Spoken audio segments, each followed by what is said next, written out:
Assalamualaikum warahmatullahi wabarakatuh.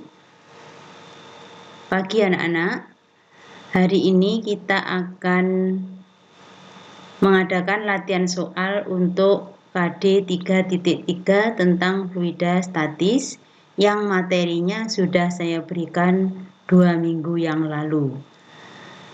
Silahkan kalian berdoa dulu, kemudian dibuka modulnya pada fluida statis, yaitu latihan soal halaman 130 dan seterusnya. Nah, yang pertama adalah tekanan hidrostatis. Silahkan kalian buka soal halaman 130 soal nomor 6. Nah, dari soal tersebut diketahui ada sebuah bak air ya yang diisi penuh. Di dalam permukaannya, di permukaannya sampai dasar, yaitu ketinggiannya 300 cm atau 3 meter. Kemudian yang ditanyakan adalah tekanan hidrostatis pada titik yang terletak di atas dasar, yaitu sebesar 50 cm. Nah, itu ditanyakan tekanan hidrostatis pada H 50 cm di atas dasar bak. Nah, untuk menghitung tekanan hidrostatisnya, kita harus tahu ya, kunci pembahasannya itu terletak pada H. Nah, di sini ada 2 H. H 3 meter dan H 50 cm. Yang mana yang digunakan? Itu yang digunakan adalah hanya adalah dari titik yang akan dihitung ke permukaan. Nah, ingat, jadi tekanan hidrostatis itu rumusnya adalah Rho GH. Rho-nya adalah massa jenis zat cair, kemudian H-nya. Nah, H-nya itu yang diukur adalah dari titik yang dihitung tekanan hidrostatisnya ke permukaan zat cair paling atas. Nah, berarti di sini dari titik itu ke atas adalah 300 dikurangi 50 cm. Berarti ketinggiannya adalah 2,5. Jadi ketinggian titik yang dihitung tekanan hidrostatisnya itu terletak di atas dasar 50. Nah, di ketinggian 50 ke atas itu berarti 250 cm atau 2,5 meter. Setelah hanya ditemukan, kalian tinggal memasukkan ke persamaannya. Kita masukkan pH atau tekanan hidrostatis di sebuah titik adalah Rho GH. Nah, ini tidak menggunakan tekanan udara luar, tidak disertakan, maka langsung menggunakan persamaan Rho GH. Massa jenisnya adalah 1000, G-nya adalah 10, H-nya adalah 2,5. Maka ditemukan 25.000 Pascal atau 25.000 Newton per meter persegi sama dengan atau bisa ditulis 25 kilo Pascal. Itu soal nomor 6 halaman 130 tentang tekanan hidrostatis. Selanjutnya, soal berikutnya kita membahas hukum utama hidrostatika. Dibuka halaman 131, soal nomor 11. Dari soal tersebut diketahui sebuah pipa U jika diisi air saja maka permukaannya akan sama. Ya, tetapi pada pipa U itu di salah satu kakinya dituangkan minyak. Setelah terjadi keseimbangan seperti pada gambar. Ya, jadi ketinggian minyaknya itu yang warnanya merah ini yaitu dilambangkan H2, yaitu dari ini ke sini loh ya, H2. Itu ya minyak, sedangkan air itu adalah H1. Nah, untuk menghitung H1 dan H2 itu dari mana?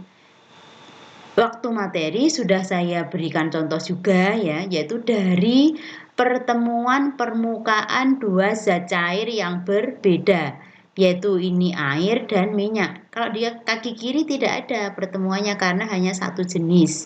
Pada kaki kanan ada air dan ada minyak. Nah, pada pertemuannya ini kita tarik garis mendatar ya, sesuai dengan hukum utama hidrostatika yang bunyinya di dalam zat cair yang terletak dalam satu bidang datar, maka tekanannya adalah sama. Nah, dari sini kita tarik garis mendatar, kemudian kita tandai ke atas, ya, ke atas permukaan masing-masing. Berarti dari garis putus yang paling bawah ke atas itu adalah siapa? Air. Sedangkan yang di kaki kanan dari titik paling bawah pertemuannya ke atas itu adalah minyak. Nah, dari soal itu kita disuruh menentukan berapa massa jenis minyak yang dituangkan. Nah, setelah terjadi keseimbangan, ternyata permukaan air di sebelah kiri dengan permukaan minyak di sebelah kanan itu terjadi perbedaan yaitu sebesar delta H, yaitu 4,8 cm. Sedangkan permukaan airnya dari titik yang dalam satu bidang datar tadi, ketinggiannya adalah H air atau H1 itu adalah 7,2 cm. Nah, sekarang kita gunakan rumus hukum utama hidrostatika bahwa tekanan dalam satu bidang datar sama. Oleh sebab itu kita tandai dulu. Nah, di sebelah kiri ini ada titik, saya beri nama A. Kemudian kita tarik garis mendatar tadi, maka pada kaki kanan ada titik kita namai B. Maka sesuai dengan hukum utama hidrostatika, PA sama dengan PB. Kita masukkan ke persamaannya, yaitu tekanan air di titik A sama dengan tekanan minyak di kaki kanan pipa U. Setelah itu kita jabarkan, tekanan itu adalah rho GH di sisi kiri, kemudian di kaki kanan ada rho 2 GH2. Karena G-nya sama, kita bisa dicoret, baru kita masukkan. Di kaki kiri itu siapa? Itu harus ditandai. Massa jenisnya siapa? Jenis airnya, jenis zat cairnya apa? Pada soal jenis zat cairnya adalah air, maka kita masukkan massa jenis air 1000, ketinggian air adalah 0,072 meter, rho 2 di kaki kanan adalah rho 2 itu adalah rho minyak yang ditanyakan, H2. Nah, H2 itu adalah penjumlahan dari delta H ditambah H1. Ini ke sini adalah sama dengan ini ke sini adalah H1. Kalau dijumlahkan hasilnya 0,12 sehingga ditemukan massa jenis minyak itu adalah 600 kg per meter kubik. Nah, itu soal nomor 2. Soal selanjutnya kita membahas tujuan pembelajaran yang keempat, yaitu hukum Archimedes. Kalian buka halaman 134 soal uraian nomor 4. Soal uraian nomor 4. Dari gambar dari soal ya, diketahui bahwa jika sebuah benda ditimbang sebelum dimasukkan ke dalam minyak itu adalah 50 Newton. Ya. Kemudian setelah dimasukkan ke dalam zat cair yaitu minyak, ternyata beratnya menjadi 34 Newton. Nah, dari soal itu ditanyakan yang pertama berapa gaya Archimedesnya, berapa volume benda.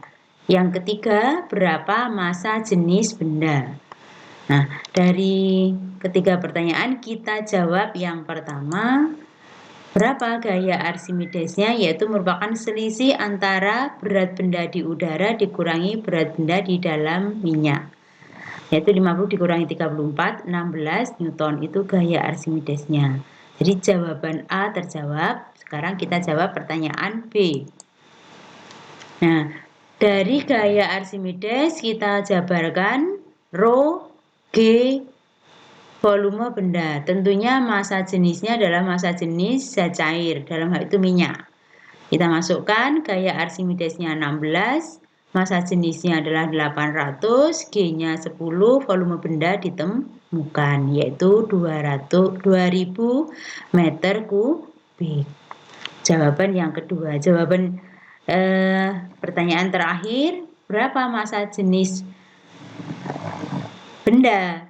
Yaitu massa benda dibagi volume benda. Massa benda 5 itu dari W itu M kali G, karena 50 berarti M kali 10, berarti M-nya ketemu 5. 5 dibagi volumenya tadi 2000, maka massa jenis benda ditemukan 2500 kg per meter kubik. Nah, saya kira untuk pertemuan hari ini cukup. Ya, kita latihan soal seperti itu. Silahkan kalian kerjakan soal-soal selanjutnya. Nanti akan kita bahas pada pertemuan pada saat tatap muka. Ya, jadi ini sekaligus kalian saya beri pekerjaan selama pandemi ini ya, kalian kerjakan soal-soal uji kompetensi fluida statis dari nomor 1 sampai nomor 20 yang belum. Nah, silahkan dikerjakan, nanti kita bahas pada saat tatap muka di sekolah. Ya. Sekian dari Bu Sri Asih, kurang lebihnya mohon maaf. Billahi taufiq wal hidayah. Wassalamualaikum warahmatullahi wabarakatuh. Ada pesan sedikit ya. Sekian, selamat belajar. Kemudian mintalah ilmu yang barokah dunia akhirat kepada Allah yang Maha Pandai. Sekian, selamat belajar.